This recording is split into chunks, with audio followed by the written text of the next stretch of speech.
Viewer discretion is advised.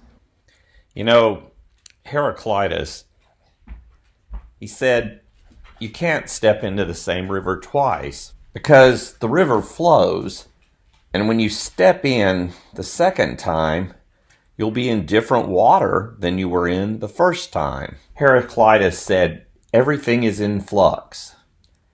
I'm Dr. Chris McCord, professor of philosophy at Kirkwood Community College, and this is Deepest Flux. Shorty hit the dance floor, such a public place. She should have washed her hands more than she touched her.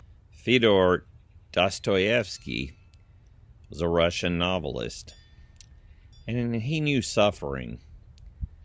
Dostoevsky, because he said things about the government that they didn't approve of, he was taken to what was really an internment camp, sentenced to hard labor in Siberia. Dostoevsky worked for many years. Finally, one morning, the guards came and took him, and they put him in front of a wall and a firing squad. The military men raised their rifles. But at the last minute, the general informed Dostoevsky that he wasn't really being shot. He was free to go.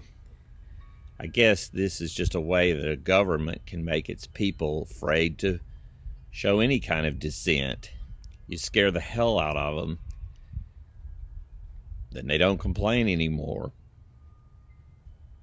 In his work, Brothers Karamazov, Dostoevsky tells the story of two brothers. I think they're going to clean their father's estate because he's making his will and preparing for his last moments. One of the brothers, Ivan, is having a crisis of faith. But the other brother, Alosha, he's a pious and holy man.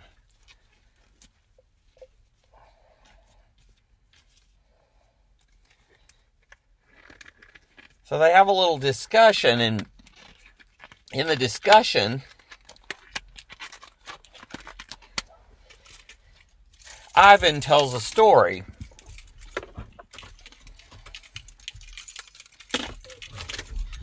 Seems there was a general who kept hounds. The general owned quite a bit of land, and the peasants who lived around him were poor, so the general acted like he owned them, the peasants. Well, one day, a little boy, one of the peasants, was playing with the general's dog, and he threw a stone and he hurt the dog's paw.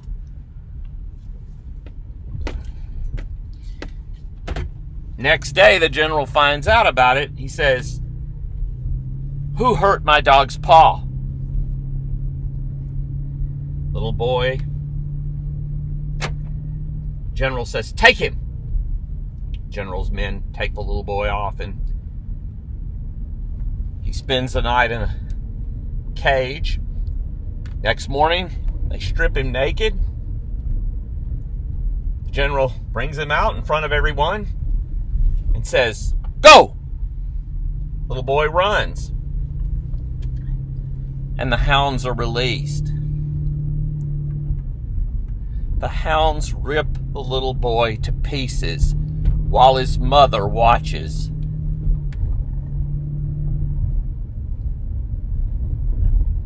Ivan says he just has lost his faith.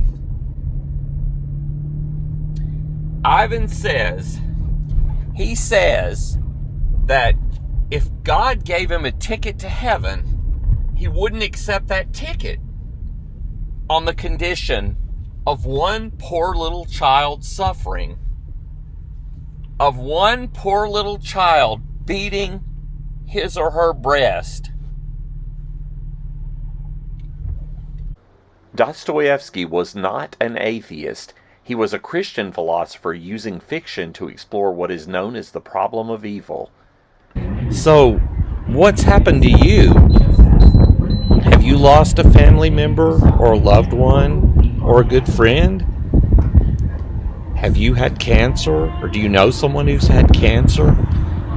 Do you have a grandma who's infected with coronavirus? What's in your wallet?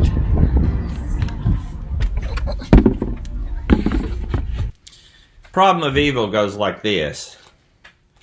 God's all powerful and all knowing and all good. And God's powerful enough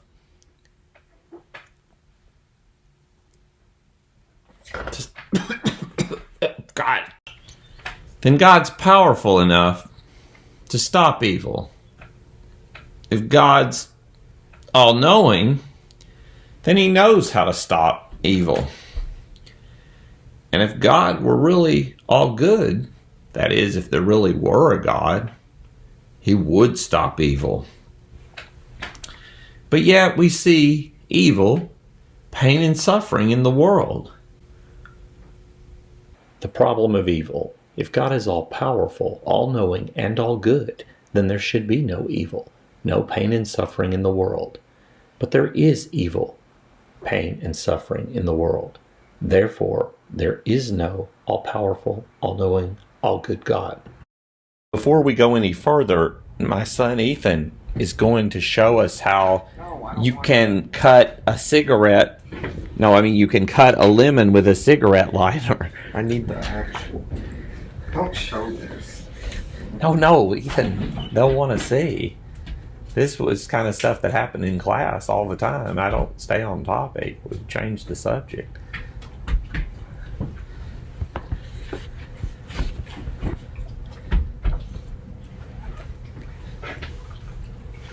Stop. No, I know. It's off now. It's off now. No, it's not. No, just go ahead. It'll just be from a distance. He thinks he can peel a lemon with a cigarette and a lighter. And if he can do it, I promised I'd give him the rest of the pack, because I don't really smoke anyway.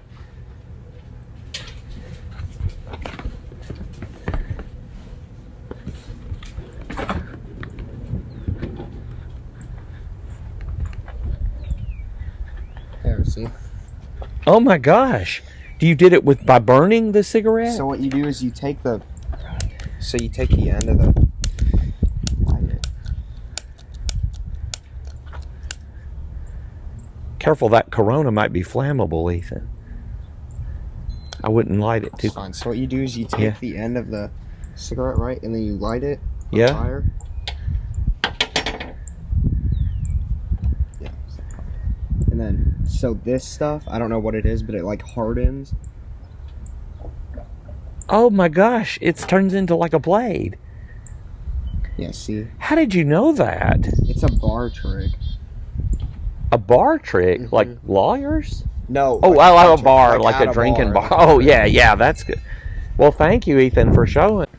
Maybe God allows evil to occur because if we are going to be free to make our own choices, he has to let us choose between evil and good. Suppose God micromanaged our lives.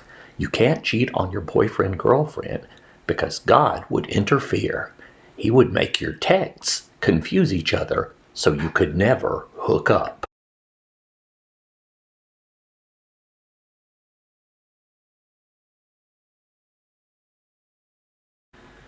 An objection to the free will defense. If God is really all-powerful, he could have made us so that we have free will, but never think of choosing bad things like cheating and school shootings. We'd still have free will, but we would never choose awful things. Like the Care Bears, they never choose to have affairs or do school shootings.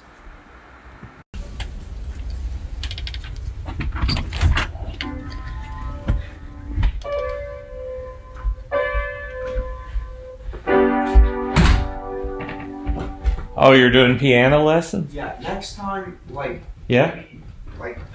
so I was asleep, right? Oh, yeah, sorry. And Lucy, came in my room and started, poking me and tickling me. Oh, To goodness. wake me up. Did she seriously? Yes, I'm Oh not. my God. She took my phone and tried to unlock it with my face. Well, I'll go talk to her about it, but she shouldn't have done that. I'm sorry. To try to get you to come do piano. I know. I don't know. Well, anyway, have a good piano lesson. Yeah. Well, he said, I'm gonna go with him. Problem of evil.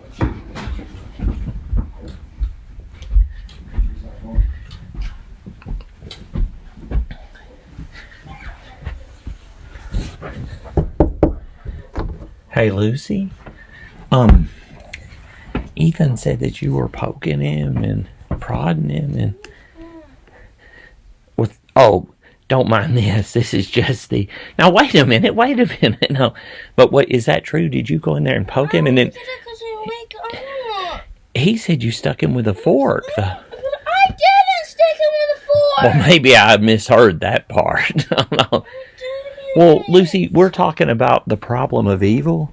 And here, I'm going to ask you, can you sit up for a second? Yeah. Okay, now, can you say, why do you think, if God's all-powerful... No, now listen. If God's all-powerful, would it help if Winnie was in it?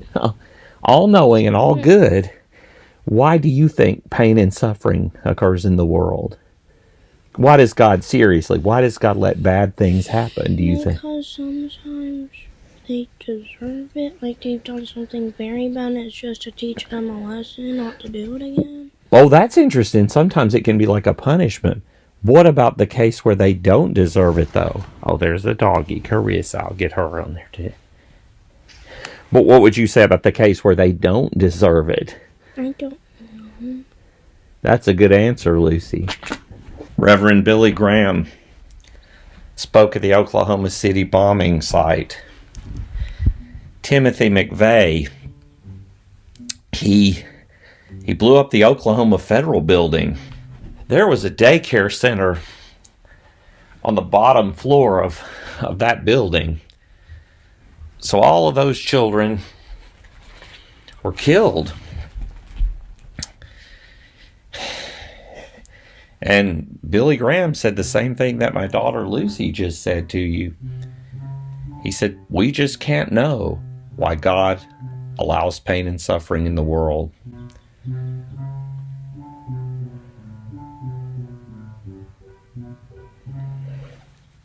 See you next time.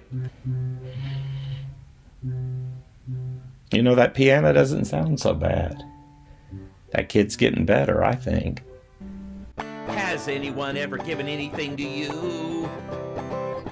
Aside from misery and pain. Oh no, I know there was never anything between me and you. But nowadays even that has changed. Because the last time I saw you, you weren't so friendly. You told me jokes that were kinda mean. The last time I saw you weren't so cordial. The look you gave me was freaking obscene.